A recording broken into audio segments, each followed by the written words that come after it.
friends, it's Emily, the pop-up stitcher on Instagram and Etsy. My shop, where I sell project bags, has been open about a year now. I'm just 1 month shy, and it's May now, 2025.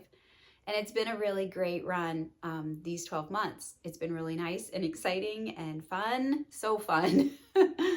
I'm really thankful and excited that people like my bags. I didn't really see that coming. I like my bags, and I want to tell you about why I like my bags and why I designed my bags the way they are. And I've had a couple of questions about my name. Why pop-up stitcher? It's kind of self-explanatory. A pop-up is something that you just do, right? You just grab it and go, or it just pops up really fast and you move on. I started cross-stitching about 2 years ago again, heavily. I had done it when I was little, and I got back into it when I moved back to Virginia with my husband and my kids. So I was finding myself really, really enjoying cross-stitching and with it, all the things, the fabrics and the patterns and all of it. And I found myself understanding whips for the first time in my life. I had never heard that before, maybe about 2.5 years ago. And I was like, I need whips to keep my motivation and my interest and to keep myself going in this hobby that I was really beginning to enjoy. You know, the peaceful rhythmic nature of stitching every evening. I have 2 young children. And so being a mom, you sometimes kind of lose the things that you like. And I was really liking cross stitch. So I found it to be a very relaxing and peaceful and exciting hobby. I wanted more whips, but I didn't really know how to organize them. And in one of my past endeavors, I have been a teacher, I have been a professional organizer, and I'm a military spouse, I guess full-time. So I try a couple different things every once in a while. And I was pulling into some of my teaching past and some of my organizing past. And I was like, I need a system for my projects and my whips.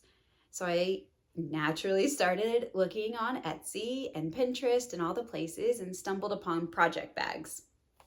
My mother-in-law is also a cross-stitcher, and she helped me get some of my first ones. And I just kind of started buying whatever I liked. There was no rhyme or reason at that point. I was just, oh, that's cute, I will buy it. And I slowly had a little stack of various project bags. As I started to take my kids to Taekwondo or to the pool or just to the library, and I joined a stitching circle, like as I started to stitch in these other places, I got a little bit pickier about my project bags, and I realized I was only using just a couple of them at a time. Some of them just weren't functional, but they were cute. So I really wanted to have all of them functional, all of them adorable, and all of them ready to grab. So I could pop up stitch no matter where we were going, whatever project I wanted to take that day or that evening, around my house even, or even just outside on the back deck. I wanted just to grab it and go and not think so much about it so that I could just stitch. My mom is a quilter, and I was lamenting and complaining and all the things we do with our moms about this, working through my thought process. And since she quilts, she had a basic understanding of a lot more sewing than I do. And she helped me kind of flush out, what do I want? How do I stitch? And what kind of a bag do I need to stitch that? So we worked all last spring on designing the bags and trying out different methods of things that you put inside the bag to give it the stability and the quality control and the strength it needed for me and my boy mom life. So we really made a lot of mistakes, made a lot of bags that we didn't like, threw away a couple bags. I have trouble with that one. If you're in any of my stitching circles, you know, I just give away freebies. But I finally discovered a design I really liked, and I was using it all the time, and I was filling up this shelf behind me with my projects, and I was grabbing and I was going, and it was awesome. So then my mom and I were kind of like, well, how many bags do you need? She was fine with making as many as I wanted, but I was filling the shelf. And I knew as a former organizer, I needed a limit because there's always going to be more cuteness. So I didn't want to stop designing the bags, and she didn't want to stop making the bags. So we decided to open an Etsy shop. We both now sew the bags, and we both use the bags because since we've started the Etsy shop, my mom has started cross-stitching again. She hadn't done it since I was itty bitty. And now it's just a really fun hobby for us to run this Etsy shop and make these bags that we love and we use every day. I stitch every day. I don't know if my mom does actually, but I stitch every day, and I go to a stitching circle once a month. I go to a stitching meetup once a month. I love to go to stitch ins at the different needle workshops. So I've done virtual retreats, but I've never done a real retreat. So I really wanted bags that could go. That is how I sort of live my life now. And as an organizer, it was really important to me that all of my bags were easily to get out and easily to put back. And I also needed labels because I believe in the power of a label. It helps your brain just hold on to, like, what is that? And why do I care? And why should it go back there? And I really believe in a label just easing your brain thought so you can do the things you want to do, which is why all of my bags come with a hang tag label. And you can see I always have mine all out because I'm always over here like, what project do I want? Oh, okay, that one's in there. And do I want to stitch that today? And I just kind of go down the line like a library book, and I pull out as I want to go. I feel like now that I can see all my bags, they're all up. Before I wasn't putting them up, I was just kind of laying them, and they would get kind of slouchy, like down below. And I couldn't find all the projects I thought I wanted, so I would get frustrated. This way helps me just slip and slide, and I know exactly which project is in which bag that way. So that was really helping me get some progress on my whips at the same time so that I could feel like they were still moving and not dormant. And that was fun because then I could really see them coming along. If it's kind of out of sight, I struggle and I don't remember that I even have it, and I don't remember that I want to stitch it. I'm a very visual person, which is why I really love to design the bags too, and why I make really contrast bags. I just love colors and patterns and visuals, and so I need it to be a little bit faster on the grab and the go. So that's why my bags kind of came about.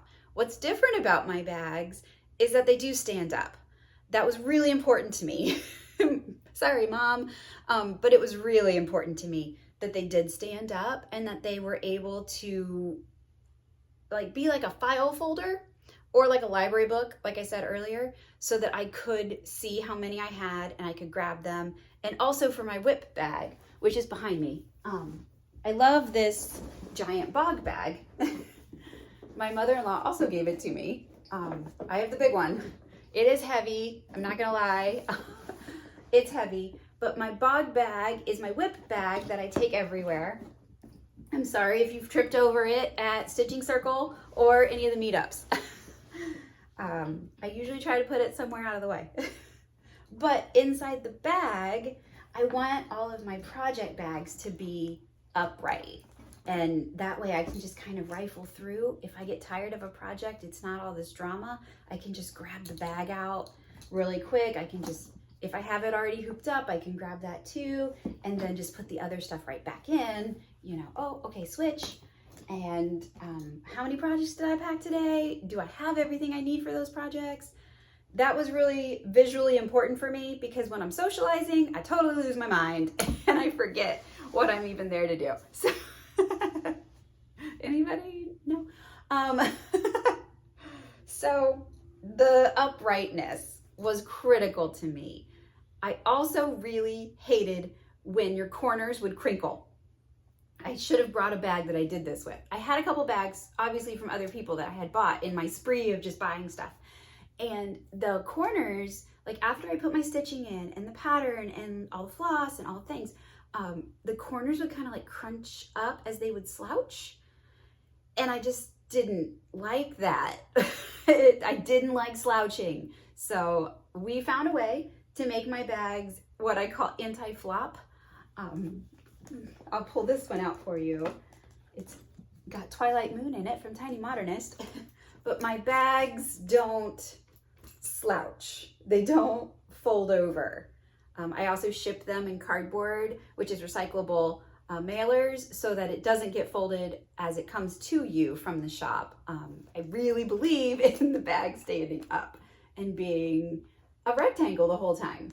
I really like rectangles because they fit so great on this kallax shelf behind me, and they hold paper patterns really well. If you have a full size, like a printout, you can see it through this vinyl window, which that's another reason why I love vinyl. I do love vinyl. I know vinyl gets a bad rap in our cross stitch community. I understand some people have bought bags that the vinyl was not maybe the best vinyl and their patterns have stuck to it, or some people have complained about their stitching. So I get that, but I love vinyl. I live in Virginia and it gets really humid here and it can get very hot. We have all 4 seasons here. And my mom lives in Oklahoma, which gets hotter and doesn't have as many cool seasons, I guess, even though their weather's just wild. We have tested this vinyl that I use in all of my bags, and she uses in all of our bags. It's the only vinyl we buy. We have tested this vinyl all around the country, inside the car, outside the car, at the playground, anywhere you can think. We have taken a vinyl bag to try it out because I did not want anybody to lose anything they put inside one of our bags. Vinyl is really great to me from my organizing and teaching background, just so that you can see everything. Your brain just like gets a big snapshot, what's in this bag? And it's not a whole heavy looking and searching adventure just to leave the house. So I also really love vinyl because I'm often stitching like at Taekwondo and at the pool and at a library or at a very crowded retreat table. I'm also stitching in a chair, which I'm going to show you how I do that from my bag in just a second. So I'm up off the floor. This is my cross stitch office. It's where I just keep all my stuff for cross stitching. I want you to notice this chair.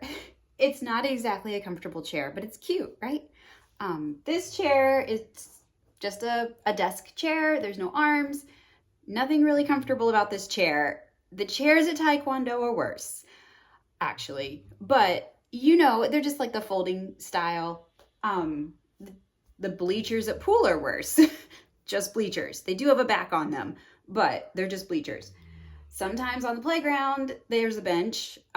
You know what a bench is like. These are the places that I stitch the most because my life is just moving. And I'm not in that phase of life yet where I can just sit in my stitchy chair every single day, all day yet. None of us can, right? We wish we could. I often, if I'm gonna get some stitches in, am out and about in a terrible chair. So I wanted to show you how my bags work if you want to pop up stitch too. So here's my chair with no arms. So I'll take out my vinyl bag. We only buy the really clear vinyl, the really thick, heavy gauge vinyl.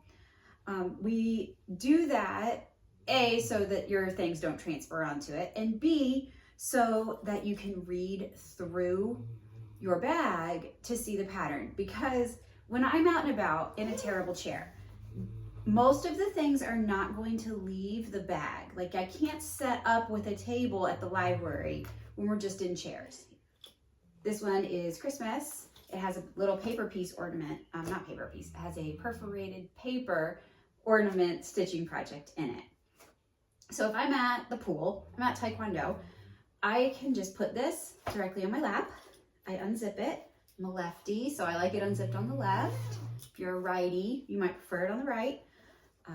The first thing I'm gonna do when I get there and I wanna stitch is I open up my thread bestie. I go ahead and I unloop it and I unzip the zipper pocket so I can get into it. And I get my needle from my thread bestie, and then it stays in my bag open while I'm stitching on the go, so that I can just slip my hand right in, get my scissors out, put an ort away, whatever I need to do. Then I've got all my flosses, and I do use the Pip and Chip hanging floss system. I'll insert a picture.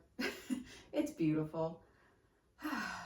So I do use the hanging floss system, and I do cut all my flosses to the same length, and I love floss organizers for this reason, because then I can just loop, I can pull all my colors, and I'm ready to go. It is the fastest way I have found to just be able to stitch without having the floss drops and the skeins and just all the drama that can go into floss organization, which is another video, right? So I use floss organizers. You can match them to every bag. It's very fun. This one came from Waterfall Threads, and I did match it to the bag. So I have all my floss ready to go. You just pull one. I like to use the symbols on my floss organizers, and I usually just write them on there, depending on what material it is. This one I wrote with Sharpie. When I'm done with this project, I will erase it with a dry erase, make sure it's clean, let it dry, put the next project on it. If it's a wooden floss organizer, which I like a lot, I just use a pencil and then I just erase it. But I've got all my floss in one spot, just grab it. So it's ready to go. I have my little paper cross stitch right now. I'm doing a mini cozy patchwork tree from Catkin and Lily, which I love. It's super cute. And it's just gonna be a teeny dainty little tree. This is not a floss tube, but I know people like to see. So I've got my project, I've got my needle that I would have threaded, and I can now see my pattern right through my bag, and I can stitch while they are hi-ya-ing. Once I'm done stitching, I can pop my stitching back in really fast, which sometimes has to happen because I don't know until they start doing that closing cheer that things are over. I will roll up my floss just to keep it tangle free for me. I just comb it out. I don't know, it's kind of relaxing. It's kind of like a ponytail. You know, people that play with the ponytail. I just comb out the floss, I roll it back up, put it back in, make sure that I have zipped my zipper for my scissors.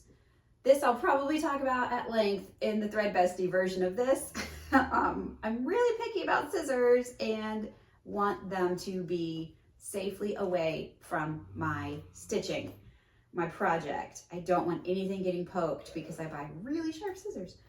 So I will zip up my scissors and then I will just close up that Thread Bestie. It's got all the orts inside, so they're not on the chairs. They're not all over the place at the library. No one's vacuum is getting ruined because I was stitching. Everything is tucked inside the Thread Bestie. And normally the Thread Bestie just goes on top just by how I pack it. That might be a great tip if you have a vinyl bag from somebody else who is not me and they didn't use the same heavy duty vinyl that I use. If you are worried about transfer from a pattern to the plastic, then you want to put the pattern in the back. You want to make sure that your Thread Bestie, your stitching work, whatever is on top, next to the plastic for when you travel. Close it up and I can just go. So that's how I use vinyl bags. I do offer full fabric bags in my shop as well, but I love vinyl for all of these reasons. So thank you for spending some time with me in my croffice as I talked about my bags.